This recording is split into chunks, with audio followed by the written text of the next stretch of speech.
Ron Paul Institute for Peace and Prosperity welcomes you to 5 Minutes, 5 Issues. Starting in 5, 4, 3, 2, 1. Hello, I am Adam Dick, a Ron Paul Institute Senior Fellow. Let's start. Issue 1. Many more National Football League players this season than last are kneeling or standing with their arms interlocked with teammates' arms when the national anthem plays before games. Plus, some team coaches and owners have joined in these alternative activities to standing with a hand over one's heart. Several teams have even stayed off the field and out of view during the singing of the national anthem.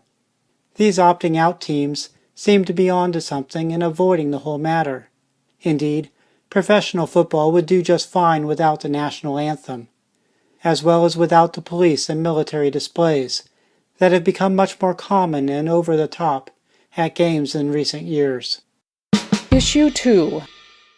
Alex Emmons reported Friday at The Intercept that the Trump administration is going all out to convince members of the United States Congress to reauthorize Section 702 of the Foreign Intelligence Surveillance Act that serves as a legal justification for the U.S. government's mass surveillance program. Emmons writes that according to an internal announcement provided to The Intercept and confirmed by multiple sources on Capitol Hill, the effort includes the Trump administration holding classified, members-only briefings for the entire House and Senate next Wednesday, at which Attorney General Jeff Sessions, Director of National Intelligence Dan Coats, NSA Director Mike Rogers, and FBI Director Christopher Wray will give the briefings. Issue 3. Representative Ro Khanna introduced House Concurrent Resolution 81 in the U.S. House of Representatives on Wednesday. The bill would exercise congressional power under the War Powers Resolution to direct the President to remove United States Armed Forces from hostilities in Yemen within 30 days after Congress approves the bill. U.S. forces engaged in operations directed at al-Qaeda in the Arabian Peninsula or associated forces are exempted.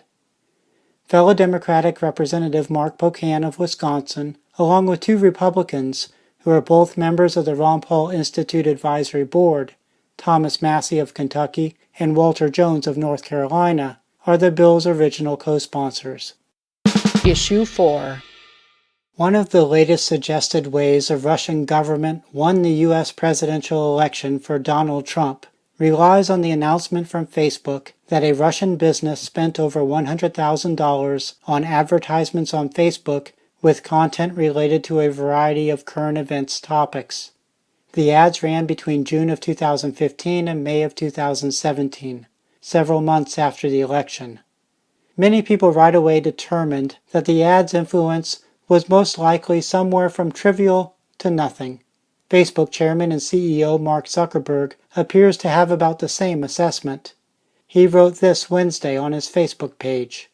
This was the first U.S. election where the internet was a primary way candidates communicated. Every candidate had a Facebook page to communicate directly with tens of millions of followers every day. Campaigns spent hundreds of millions advertising online to get their message out even further. That's 1,000 times more than any problematic ads we found. Issue 5. A story at WCBS-TV in New York City this week shows roughly 30 feet tall metal towers that the Mass Transit Authority is putting up near the city's tunnels and bridges at a cost of $100 million. Though the towers are in public view, their purpose is being kept secret. WCBS-TV reporter Dave Carlin was told no comment by the Mass Transit Authority official in charge of bridges and tunnels when asked about the towers. MTA Chairman Joe Lhota said a little more. He said the bases of the towers include whatever fiber optics are necessary for Homeland Security items. But when asked if the towers could one day be used for facial recognition, Lhota responded, "I'm not at liberty to discuss that." The effort to extend surveillance further and further is proceeding. These towers in New York City appear to be part of that effort. That's a wrap. Transcripts of 5 Minutes 5 Issues episodes, including links to related information, are at the Ron Paul Institute blog.